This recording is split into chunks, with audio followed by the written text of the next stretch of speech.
فریسیوں کو بھی یہ بات میں شامل کر لیے تھے۔ کئی کو بولے تو فرشیاں بھی گنہگاراں تھے، بلکہ جیسا میں ابھی بتا کہ ہر ایک انسان گناہ کے بیماری میں مبتلا ہے۔ اگر ہم رومیوں کے نام پولس رسول کا خط باب 3 اور اس کی آیت 23 پڑھیں گے تو خدا کا کلام بتاتا ہے، جان لکھا ہوا ہے، اس لیے کہ سب نے گناہ کیا اور خدا کے جلال سے محروم ہیں۔ اب ہم آیت 14 پڑھیں گے۔ اس وقت یوحنا کے شاگردوں نے اس کے پاس آ کر کہا، کیا سبب ہے کہ ہم اور فرشی تو اکثر روزہ رکھتے ہیں اور تیرے شاگرد روزہ نہیں رکھتے؟ پیارے بھائی اور بہن، یوحنا کے شاگرداں بڑے غور سے مسیح کو دیکھ رہے تھے، اور ساتھ ساتھ ان کے شاگردوں کو بھی، اور ان کو پتہ چلا کہ مسیح کے شاگرداں روزہ نہیں رکھ رہے۔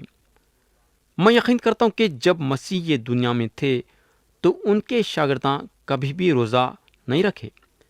انسان میں جو ہے یہ ایک عام بات دیکھیں گے کہ دوسروں کے زندگیوں پہ غور کرتے اور کچھ نہ تو کچھ ان کے زندگی میں سے نکال کے بولنا چاہتے۔ میرے دوست، یاد رکھو کہ اگر ہم مسیح پہ ایمان لائے ہیں تو لوگ بھی ہمارے زندگی میں غور کریں گے کہ ہم کیسی زندگی گزار رہے ہیں۔ اب ہم دیکھیں گے کہ یہ سوال کو مد نظر رکھتے ہوئے مسیح کیا جواب دیتے ہیں۔ آیت 15 میں لکھا ہوا ہے، یسوع نے ان سے کہا، کیا باراتی جب تک دلہا ان کے ساتھ ہے ماتم کر سکتے ہیں؟ مگر وہ دن آئیں گے کہ دلہا ان سے جدا کیا جائے گا، اس وقت وہ روزہ رکھیں گے۔ میرے دوست، آج اگر ہم دیکھیں گے تو کئی لوگاں جو یسوع مسیح پہ ایمان لائے ہیں روزہ رکھ رہے ہیں۔ روزہ رکھنا ان کے زندگی میں ایک اہم چیز ہے۔ ایسا دیکھا گیا تو خدا ہم کو خاص طور سے روزے کے بارے میں حکم نہیں کرا ہے کہ ہم روزہ رکھنا سو رکھنا۔ روزہ رکھنے کا مطلب یہ ہے کہ ہم خدا کی عزت کرتے ہیں اور ہم کو اس کی رحمت کی ضرورت ہے اور ہم کو اس کی مدد کی ضرورت ہے۔ روزے کے بارے میں ہم یہ خیال ظاہر کر سکتے ہیں، لیکن اگر آپ یہ سمجھتے ہیں کہ میں روزہ رکھ کے خدا کو اپنی مرضی میں لے کے چلوں گا، تو اگر آپ زندگی بھر بھی روزہ رکھیں گے تو خدا آپ کی سننے والا نہیں ہے۔ داؤد بادشاہ کا بیٹا جب مر رہا تھا اور خدا ان کو ظاہر کر دیا تھا کہ انہیں ان کے بیٹے کو ختم کر دینے والا ہے، تو داؤد بادشاہ روزہ رکھے خدا کے خیال کو بدل دینے کے لیے اور اپنی مرضی پہ لے کے چلنے کے لیے، مگر خدا ان کی نہیں سنا۔ روزہ رکھنے کے باوجود خدا ان کے بیٹے کو اٹھا لیا۔ روزہ جو ہے خدا کو جھکانے کے لیے نہیں رکھا جاتا، بلکہ خدا سے رحمت مانگنے کے لیے اور مدد مانگنے کے لیے۔ اب ہم آیت 16 اور 17 پڑھیں گے۔ کورے کپڑے کا پیوند پرانی پوشاک میں کوئی نہیں لگاتا، کیونکہ وہ پیوند پوشاک میں سے کچھ کھینچ لیتا ہے اور وہ زیادہ پھٹ جاتی ہے، اور نئی مئی پرانی مشکوں میں نہیں بھرتے، ورنہ مشکیں پھٹ جاتی ہیں اور مئی بہہ جاتی ہے اور مشقیں برباد ہو جاتی ہیں، بلکہ نئی مئی نئی مشکوں میں بھرتے ہیں اور وہ دونوں بچی رہتی ہیں۔ پیارے بھائی بہن، وہ زمانے میں مئی جو ہے گلاس کے بوتل میں رکھی نہیں جاتی تھی، بلکہ مشکوں میں رکھی جاتی تھی۔ یہ جو ہے بکرے کے چمڑے کے ہوتے تھے۔ جب یہ نئی مئی اس میں ڈالتے تھے تو وہ چمڑا پھولنے لگتا تھا۔ ایک بار چمڑا پھول جانے کے بعد پھر سے جب نئی مئی ڈالتے تھے تو چمڑا پھٹ جاتا تھا، اس لیے نئی مئی نئی مشکوں میں بھری جاتی تھی۔ پیارے بھائی اور بہن، مسیح پرانے مذہبی باتوں کی تھوپم تھاپی کرنے کے لیے نہیں آئے۔ اگر انہوں پرانے مذہبی باتوں کی تھوپم تھاپی کرنے کے لیے آتے تو ان کا اصل پیغام جو انہوں لوگوں کے سامنے رکھنا چاہتے تھے خراب ہو جاتا تھا۔ ان کا ارادہ تھا کہ کچھ نئی چیز ظاہر کرنا۔ حالانکہ جو چیز کی انہوں منادی کرنے جا رہے تھے وہ سووں سال پہلے ظاہر ہو چکا تھا، یعنی کہ اس کے بارے میں بتایا گیا تھا، اس کے بارے میں پیشن گوئی کی گئی تھی۔ یہ نیا پیغام جو تھا وہ خوشخبری کا تھا، جو بتایا گیا تھا کہ یسوع مسیح جو خدا کے بیٹے ہیں یہ زمین پہ آئے ہر ایک کے گناہ معاف کرنے کے لیے اور خدا سے میل ملاپ کرنے کے لیے۔ خوشخبری جو ہے پرانے مذہبی باتوں میں نہیں بیٹھ سکتی تھی۔ خوشخبری کو ایک نئی شروعات کی ضرورت تھی۔ پیارے بھائی بہن، جب ہم یسوع مسیح کے پیچھے چلتے ہیں تو ہم نئے طور سے جینے کے لیے تیار ہو جانا چاہیے، نئے طریقے سے دیکھنے کے لیے تیار ہو جانا چاہیے اور نئے طریقے سے خدمت گزاری کرنے کے لیے تیار ہو جانا چاہیے۔ مسیح ہم کو ادھر یہ بتانا چاہتے ہیں کہ میں پرانے کپڑوں پہ پیوند ڈالنے کے لیے نہیں آیا، میں نیا پوشاک دینے کے لیے آیا جو بالکل نیا ہے۔ یوحنا رسول یہ بارے میں اپنی انجیل میں صاف طریقے سے ظاہر کرے ہیں۔ اگر ہم یوحنا کی انجیل باب 1 اور اس کی آیت 17 دیکھیں گے تو لکھا ہوا ہے، اس لیے کہ شریعت تو موسیٰ کے معرفت دی گئی، مگر فضل اور سچائی یسوع مسیح کی معرفت پہنچی۔ پیارے بھائی بہن، یہ ہوگا۔ اب ہم آگے مسیح کے معجزوں پہ غور کریں گے۔ آیت 18 پڑھیں گے۔ وہ ان سے یہ باتیں کہی رہا تھا کہ دیکھو، ایک سردار نے آ کر اسے سجدہ کیا اور کہا، میری بیٹی ابھی مری ہے، لیکن تو چل کر اپنا ہاتھ اس پر رکھ تو وہ زندہ ہو جائے گی۔ میرے دوست، ادھر اگر ہم دیکھیں گے تو یہاں یہ سردار کا نام دیا گیا نہیں ہے، یہاں صرف یہ بتایا گیا ہے کہ ایک سردار نے آ کر اسے سجدہ کیا۔ میرے دوست، لیکن اگر ہم مرقس اور لوقا کی انجیل دیکھیں گے تو یہ سردار کا نام دیا گیا ہے۔ یہ سردار کا نام ہے یائر۔ یہ آدمی عبادت خانے کا سردار تھا، اور ایک عبادت خانے کے سردار کا یہ کام تھا کہ قانون اور قاعدے بنانا عبادت خانے کو چلانے کے لیے، اور عبادت خانے کی دیکھ ریکھ کرنا اور لوگوں کو عبادت میں آگے بڑھانا، اور عام دنوں میں اسکول چلانا، اور عبادت خانے میں منادی کرنے کے لیے تعلیم دینے والوں کا انتظام کرنا پڑتا تھا۔ سردار کے یہ سارے کام تھے، اور کلام بتاتا ہے کہ سردار مسیح کے پاس آیا یہ بتانے کے لیے کہ اس کی بیٹی مر گئی ہے۔ مگر ایک زبردست بات یہاں یہ پیدا ہوتی ہے کہ یہ سردار مسیح پہ یقین کرا، اور اس کے دل و دماغ میں یہ بات آئی کہ اگر یسوع مسیح اس کی بیٹی پہ ہاتھ رکھیں گے تو اس کی بیٹی زندہ ہو جائیں گی۔ آیت 19 پڑھیں گے، لکھا ہوا ہے، یسوع اٹھ کر اپنے شاگردوں سمیت اس کے پیچھے ہو گیا۔ پیارے بھائی اور بہن، ایک بات ہم کو ضرور یاد رکھنا کہ جو کوئی بھی مسیح کے پاس اپنا دل کھول کے آیا، وہ انسان کو اپنے دل سے قبول کرے۔ حالانکہ یہ سردار عبادت خانے کو چلاتا تھا، مگر جب انہیں اپنے دل سے ان کے پاس آیا تو ہمارے خداوند اس کو یہ نہیں بولے کہ تو میرے پاس کئی کو آیا، فرشتیوں اور فقیوں کے پاس جا۔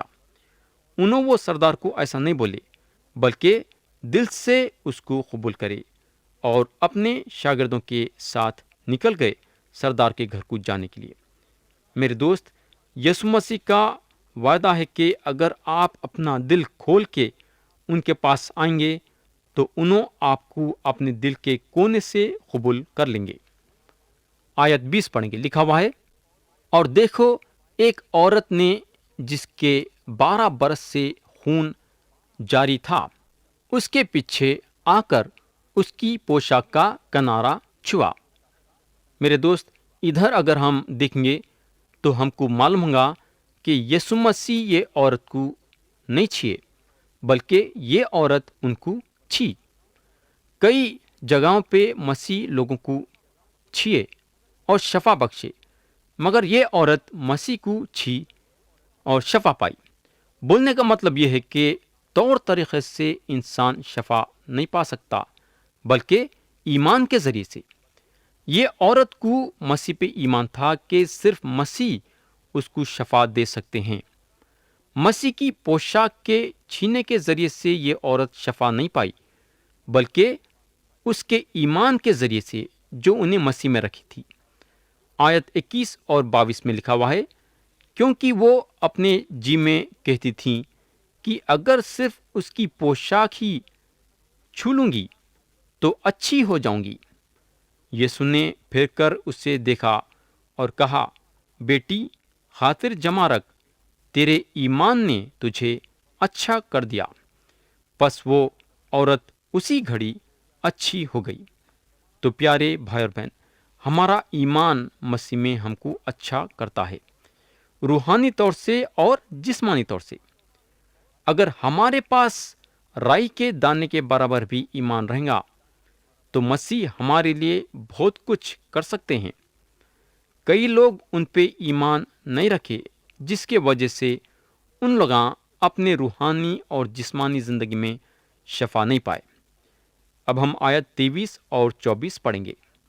لکھا ہوا ہے، اور جب یسوع سردار کے گھر میں آیا اور بنسلی بجانے والوں کو اور بھیڑ کو غل مچاتے دیکھا تو کہا، ہٹ جاؤ، کیونکہ لڑکی مری نہیں بلکہ سوتی ہے۔ وہ اس پر ہنسنے لگے۔ میرے دوست، یہاں اگر ہم دیکھیں گے تو ہم کو معلوم ہوگا کہ جب مسیح سردار کے گھر میں پہنچے تو مسیح دیکھے کہ لوگ بچی کے لیے رو رہے ہیں، اور انہوں ان لوگوں کو بولنے لگے کہ بچی مری نہیں ہے بلکہ سو رہی ہے، اور ان لوگاں ہنسنے کو لگے۔ گھر میں جتنے بھی لوگاں تھے یہ یقین کرنے کے لیے تیار نہیں تھے کہ مسیح مردوں کو زندہ کرنے کی طاقت رکھتے ہیں، مگر مسیح اپنا کام کرنے کے لیے آگے بڑھے۔ انہوں یہ نہ دیکھے کہ لوگاں ہنس رہے ہیں۔ مسیح کی آنکھ سردار کے ایمان پہ تھی۔ کئی کو بولے تو سردار یہ یقین کر چکا تھا کہ مسیح مردوں کو زندہ کرنے کی طاقت رکھتے ہیں۔ مسیح سردار کے ایمان کے خاطر بچی کو جلانے کے لیے تیار ہو گئے تھے۔ ہم ایک بات یہ یاد رکھنا کہ مسیح دوسروں کو دیکھنے والے نہیں ہیں۔